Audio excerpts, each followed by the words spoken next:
किस्से कहानियाँ with motivation channel में आपका बहुत बहुत स्वागत है। तो दोस्तों, शुरू करते हैं आज की कहानी। उमा, शादी की 35वीं सालगिरह मुबारक हो। आपको भी, उमा जी ने रमेश जी से कहा। तभी रमेश जी ने एक सुंदर सी सोने की चैन उमा जी को दी, जिस पर बड़े बड़े अक्षरों में यू और आर बना हुआ था। आखिर आपने हमारे नाम इस चैन में जोड़ ही दिए ना। हाँ, तुम्हें कब से ऐसी चैन चाहिए थी ना, तो मैंने सोचा इससे अच्छा मौका कब होगा। वैसे भी क्या पता कल मैं रहूं ना रहूं। शुभ शुभ बोलिए, ये कैसी बातें कर रहे हैं आप। अभी तो 35 साल और साथ निभाना है। क्या बात है उमा। रमेश जी बोले, पता नहीं, मेरा जी बहुत घबरा रहा है। ऐसा लगता है जैसे कुछ होने को है। क्यों घबरा रही हो उमा? जब हम साथ हैं तो घबराने की क्या ज़रूरत है। आप सही कह रहे हैं। मैं तो बस भगवान जी से यही प्रार्थना करती हूँ कि हमारे घर को किसी की नज़र ना लगे। तभी उमा जी की बहू मुंह सिकोड़ते हुए अपनी सहेली से बोली, बुढ़ापे में अपनी 13वीं के लिए पैसा इकट्ठा करने की बजाय दोनों शादी की सालगिरह मना रहे हैं। अगर इन दोनों में से कोई एक परलोक सिधार गया तो कैसे होगा। इन्हें तो अपने बेटे की हालत नज़र ही नहीं आती। छोटी सी नौकरी है, ऊपर से इन दोनों के रोज रोज के नए ड्रामे। बहू इतना बोल ही पाई कि अचानक रमेश जी जमीन पर गिर पड़े। डॉक्टर को बुलाया गया, लेकिन तब तक रमेश जी की मौत हो चुकी थी। उन्हें अचानक हार्ट अटैक आ गया था। रमेश जी की मौत के बाद घर में खुशी का माहौल दुख में बदल गया। 15 दिन बाद उनका बेटा जतिन उन्हें अपने साथ अपने घर ले गया। माँ, ये रहा आपका कमरा। गांव वाले कमरे के जितना बड़ा तो नहीं है, पर अगर आपको यहाँ दिक्कत हो तो बता दीजिएगा। नहीं नहीं बेटा, कैसी बातें कर रहा है, सब अच्छा है यहाँ। अच्छा बेटा, के कुछ गहने हैं, इन्हें बहू से कहकर अलमारी में रखवा देना। माँ, ये तुम्हारे अपने गहने हैं, इन पर सिर्फ आपका अपना हक है, किसी और का नहीं। इन्हें आप अपने पास ही रखो। उमा जी इतने गहनों को रखती, उनकी बहू ने आकर गहने हाथ से झपट कर कहा, माँ जी लाइए, गहने मैं रख लेती हूँ, इन्हें आप लॉकर में रखवा दूंगी, और बहू जैसे तुम्हें ठीक लगे। उमा जी ने कहा, अच्छा माँ, अब मैं चलता हूँ, ऑफिस जाना है। आपको कुछ चाहिए तो रश्मि है यहाँ, उससे कह देना जो चाहिए हो। यह कहकर जतिन वहां से चला गया। तब गहने के डब्बों को खोलती हुई रश्मि बोली, वैसे माँ जी, कहना तो नहीं चाहिए, पर आपको अपने बेटे की बिल्कुल भी फिक्र नहीं है। फालतू में शादी की सालगिरह पर इतना खर्चा करवा दिया। लेकिन बहू, ये सब तो प्रिया और जीतू चाहते थे ना। अरे बच्चों का क्या है, वो तो निकल पड़े आपकी सालगिरह पर आप दोनों की शादी करवाने, पर खर्चा तो हमको उठाना पड़ा। कम से कम अपने बेटे की हैसियत तो देख लेती तुम। एक तो सालगिरह पर इतना खर्चा, और ऊपर से बाबूजी चल बसे, उनके अंतिम संस्कार और बाकी चीज़ों का कितना खर्चा हो गया। बहू की यह बातें सुनकर उषा जी सन्न रह गईं। शाम को खाने की टेबल पर बैठे सब खाना खा रहे थे। जतिन ने कहा, वाह माँ, इतने स्वादिष्ट पराठे बहुत दिन बाद खा रहा हूँ मैं। आपके हाथ के पराठों की बात ही अलग है माँ। उधर प्रिया और जीतू भी बोल उठे, हाँ दादी, पराठे आप ही बनाया करो। रश्मि मुंह बनाते हुए बोली, हाँ माँ जी, ठीक कहा इन्होंने, आपके हाथ की बात ही अलग है। जतिन बोला, अच्छा माँ, अब मैं चलता हूँ, मन तो नहीं हो रहा है आपको छोड़कर जाने का। काश मैं घर पर रहकर काम कर पाता तो अच्छा होता, वहाँ आपकी चिंता लगी रहेगी। उमा जी ने कहा, नहीं बेटा, तुम घर के बाहर रहते हो, चिंता तो हमें तुम्हारी होनी चाहिए। माँ, मेरा तो जैसे तैसे कट जाता है, पर आप अपना ध्यान रखना। रश्मि माँ का ध्यान रखना, मैं चलता हूँ। जतिन दूसरे शहर चला गया। अगली सुबह रश्मि नौकरानी से बोली, सुनो, माँ जी के कमरे की सफाई कर देना। सफाई मेम साहब? पैसे बढ़ाओ। काम एक्स्ट्रा करूँगी तो पैसे भी बढ़ाओ, तभी मैं काम करूँगी। एक आदमी का काम ज़्यादा हो गया है। अब क्या? कहाँ? पैसे में कोई पैसे वैसे नहीं बढ़ाने वाली। उमा जी सोफे पर बैठी सब कुछ सुन रही थी। रश्मि बोली, एक तो पहले ही इतना खर्चा हो गया है माँ जी के ऊपर, इनकी सालगिरह का, बाबूजी के अंतिम संस्कार का, ऊपर से बिजली का बिल हर महीने बढ़कर आएगा। अब तो इनके कमरे में एसी भी तो चलती है, ऊपर से इनका इनहेलर पता है कितना महंगा आता है, और तुम कह रही हो पैसे बढ़ा दूं। देखो मेम साहब, या तो पैसे बढ़ाओ, वरना इतने कम पैसों में मैं काम नहीं कर पाऊंगी। अच्छा ठीक है, तो कल से काम पर मत आना। ठीक है, नहीं आऊंगी, नौकरानी बोली। बहू, कम से कम 2-3 दिन तो रुक जाती। जब तक दूसरी नौकरानी नहीं मिलती, तब तक अकेले ये सब काम तुम कैसे करोगी? अच्छा, तो तुम कर लेना। वैसे भी पूरे दिन बिस्तर पर पड़ी ही तो रहती हो। थोड़ा बहुत काम करोगी तो एक्सरसाइज भी हो जाएगी, वरना पड़े पड़े हाथ पैरों में जंग लग जाएगी, समझी? तुम बहू की बातें सुनकर उमा जी चुप बैठ गईं। क्या कहती? तभी रश्मि अंदर से झाड़ू उठाकर लाई और लाकर उमा जी के सामने झाड़ू फेंकती हुई बोली, ये लो झाड़ू, पूरे घर में झाड़ू पोछा कर देना। पर बहू, मैं कैसे करूँगी ये सब काम? उमा जी ने गिड़गिड़ाते हुए कहा। आंख दिखाती हुई रश्मि बोली, जितना कहा है उतना करो। इतना कहकर रश्मि अपने काम पर हॉस्पिटल चली गई। लंच में जब उसकी सहेली उसका खाना खाने लगी तो बोली, अरे रश्मि, बड़ा स्वादिष्ट खाना है। कोई नई काम वाली रखी है क्या तुमने, जो इतना अच्छा खाना बनाती है? बताना, किसने बनाया है ये खाना?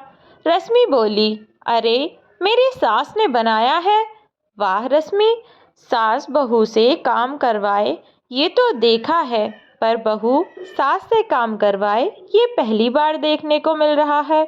रश्मि हंसती हुई बोली, फ्री की काम वाली किसको पसंद नहीं आती, ये बताओ। उसी शाम उमा जी सारा काम खत्म करके थक चुकी थीं, तो लेट गईं। तभी रश्मि घर में आई तो देखा कि डाइनिंग टेबल पर झूठी प्लेट्स पड़ी हुई हैं। रश्मि गुस्से से आग बबूला हो गई और उमा जी के कमरे में पहुंची। ओहो, महारानी आराम फरमा रही हैं, अभी उठती हूँ, अभी उठाती हूँ इसको। यह कहकर रश्मि फ्रिज से ठंडा पानी लाई और लाकर उमा जी के मुंह पर फेंक दिया। उमा जी हड़बड़ाकर उठी तो रश्मि बोली, उठ जा महारानी, उठ जा। बाहर टेबल पर गंदे बर्तन पड़े हैं और तू आराम फरमा रही है। गंदे बर्तन? कौन से गंदे बर्तन? बहू, मैंने तो सारे साफ करके रखे थे। अच्छा, तो मैं क्या झूठ बोल रही हूँ? तूने बर्तन साफ किए थे तो किसने गंदे किए? बहू, शायद बच्चों ने खाना खाया होगा, तो हो सकता है वो छोड़ गए हों ऐसे बर्तन। अच्छा, अब मेरे बच्चों पर इल्ज़ाम लगा रही है। आने दे बच्चों को, उनको भी तो बताऊंगी कि उनकी दादी कितनी बड़ी झूठी है। शाम को जब सब बैठकर खाना खा रहे थे तब रिया बोली, अरे दादी, आज का खाना भी आपने ही बनाया है क्या? क्या दादी, आपको इस उम्र में इतना काम नहीं करना चाहिए। तो रश्मि बोली, बच्चों, दोपहर में खाना खाया था क्या? इससे पहले वो कुछ और बोलती, बच्चे बोल उठे, हाँ माँ, जल्दी जल्दी में प्लेट वहीं रखी छोड़ गए थे हम। बच्चों ने खाना खत्म किया और अपने कमरे में चले गए। उमा जी ने जैसे ही रोटी लेने के लिए हाथ बढ़ाया, बहू ने उनका हाथ पकड़कर कहा, इस उम्र में भी कितनी रोटी खाती हो? 2 रोटी से पेट नहीं भरा तुम्हारा? कम से कम अपने बेटे का तो ख्याल करो। उसके पैसे से राशन आता है, तुम्हारा ही बेटा है। थोड़ी देर बाद जतिन का फ़ोन आया। उसने कहा, रश्मि, माँ से मेरी बात करा दो ज़रा। तब रश्मि ने झूठ कहा। वह बोली, माँ जी को मैंने दवाई देकर सुला दिया है। मैं रसोई में बर्तन साफ कर रही हूँ, जबकि उमा जी बर्तन साफ कर रही थी। जतिन बोला, अच्छा ठीक है, माँ की दवाइयों का ध्यान रखना, मैं रखता हूँ। काम खत्म करके उमा जी कमरे में जाने लगी तो रश्मि बोली, अरे माँ जी, आज मेरे पैर बहुत दर्द कर रहे हैं, जरा मेरे पैर दबा देना। उमा जी बहू की यह बात सुनकर चौंक गईं। बहू, मैं कैसे? क्यों क्यों नहीं दबा सकती आप मेरे पैर? चलो चुपचाप। बेचारी उमा जी चली गईं। बहू के पैर दबाने लगीं। अब अपने कमरे में आकर उमा जी अपने पति की तस्वीर को हाथ में लेकर बहुत रोईं। क्यों चले गए आप? मुझे अकेला छोड़कर? मैं कैसे जीऊँगी आपके बिना? अगली शाम जब हॉस्पिटल से रश्मि वापस आई तो आकर चिल्लाती हुई बोली, पानी ला। उमा जी पानी लाईं। रश्मि पानी का एक घूंट पीकर सारा पानी उमा जी के मुंह पर फेंककर बोली, ठंडा पानी लाना चाहिए था ना? ये भी मैं ही बताती। तेरी उम्र के लोग होते ही क्यों हैं, मर क्यों नहीं जाते? मैं तो भगवान से प्रार्थना करूंगी कि मैं तो जवानी में ही मर जाऊं। कम से कम किसी पर बोझ तो ना बनकर रहना पड़े, जैसे तू हम पर बोझ बनी हुई है। उमा जी बोली, बहू, पर मैंने क्या किया है? अभी बताती हूँ, रुक। जुबान चलाती है, आज तेरी वजह से मेरी पगार कट गई। बुढ़िया, रुक, अभी बताती हूँ तुझे। रश्मि उमा जी को घसीटकर स्टोर रूम में ले गई।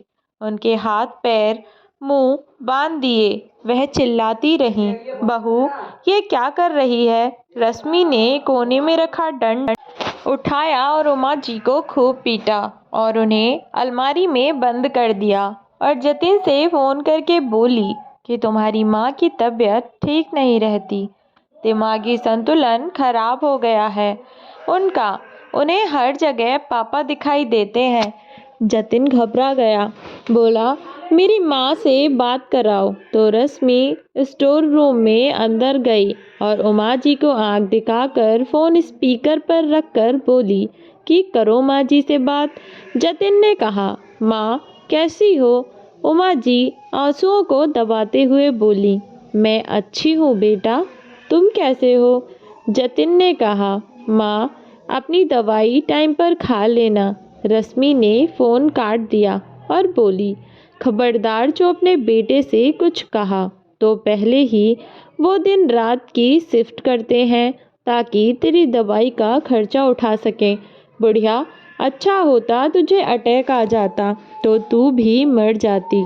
आज शाम को मेरी सहेलियां आ रही हैं, कोई गड़बड़ या मेरी बेइज्जती ना होनी चाहिए, समझी तू? बुढ़िया। उमा जी ने रश्मि की सहेलियों के लिए खाना बनाया तो सबको खाना बहुत पसंद आया। अगले दिन रश्मि की सारी सहेलियां बोलीं, हमारे यहाँ भी अपनी सास को भेज दिया कर काम करने, रश्मि बहुत अच्छा खाना बनाया। बस फिर क्या था, रश्मि ने अपनी सहेलियों से एडवांस पैसे ले लिए उमा जी को उनके यहाँ नौकर वाला काम करने के लिए भेजने के। अब उमा जी से रश्मि बोली, सुन, घर का काम खत्म करके तुझे मेरी सहेलियों के घर भी जाना है। उमा जी ने मना किया तो रश्मि ने उन्हें बहुत मारा और बोली, बता अब जाएगी या नहीं? बेचारी उमा जी जाने को तैयार हो गईं, मार के डर से। उधर जीतू और प्रिया आपस में बात करते हुए बोले, प्रिया, तुझे दादी का व्यवहार अजीब नहीं लग रहा है क्या? हाँ भैया, दादी पहले तो ठीक थी, मुझे तो कुछ तो गड़बड़ है, पता लगाना पड़ेगा। अगले दिन सुबह दोनों बच्चे स्कूल जाने का बोलकर वहीं कहीं छुप गए और देखने लगे कि आखिर बात क्या है। उमा जी रश्मि की एक सहेली के यहाँ काम करने नहीं पहुँची तो रश्मि जब गुस्से में आग बबूला होकर आई और बोली, तू मेरी सहेली के घर काम करने क्यों नहीं गई बुढ़िया? बेटा, मैं बहुत थक गई थी। अच्छा, थक गई थी तू? रुक, अभी रश्मि किचन में गई और लाल मिर्च का पाउडर लाकर सास के मुंह में भर दिया। उमा जी तड़पती रहीं, तो फिर भी रश्मि ने उन्हें पानी न दिया। ये सब उसके दोनों बच्चे देख रहे थे। उन्होंने इसका वीडियो बनाकर वायरल कर दिया। उधर जतिन भी बहुत परेशान था, तो उसका दोस्त बोला कि तू जा, घर हो आओ, वरना परेशान ही रहेगा। माँ की चिंता में जतिन घर आने के लिए निकला। उधर अगली सुबह जब रश्मि हॉस्पिटल पहुंची तो सब उसे घूर रहे थे। उसकी सहेलियों ने कहा, तू अपनी सास के साथ ऐसा व्यवहार करती है? वीडियो सब जगह वायरल हो चुकी थी। रश्मि गुस्से से पागल होकर घर की तरफ पहुंची। आते ही उसने उमा जी को थप्पड़ मारते हुए कहा, बता, कौन था तेरे साथ जिसने वीडियो बनाई? वीडियो? कैसी वीडियो बहू? मैं नहीं जानती तू क्या कह रही है। अच्छा, तू ऐसे नहीं बताएगी, रुक अभी। रश्मि ने गरम प्रेस उठाकर उमा जी को जलाने के लिए जैसे ही हाथ बढ़ाया, जतिन ने उसका हाथ पकड़ लिया और पुलिस को भी बुला लिया। तू मेरी माँ के साथ ऐसा व्यवहार करती थी? अरे, तू औरत है या नागिन? तूने मेरी पीठ पीछे मेरी माँ का ऐसा हाल कर दिया।